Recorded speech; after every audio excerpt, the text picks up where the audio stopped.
Осогово во серијата на порази го надоврза и последниот противборец од Велес, иако одигра солиден надпревар против силниот противник. Головите на овој дуел паднаа по грешки на голманите, освен победничкиот за гостите кој уследи по брза контра и одлично изведена комбинација. Борец поведе во 25-та минута по грешка на голманот Лазаров, кој кратко одби една нафрлена топка која дојде до слободниот Ристовски, а овој со глава ја смести во небранетата мрежа.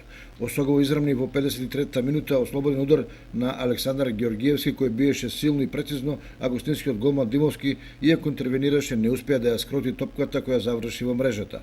Гостите до победата стигнаа во 76-та минута, кога на половината на Борец при едно солирање сгреши левиот бек Благојчо Коцев, а по брзата контра Пановски погоди од непосредна близина за конечни 1:2.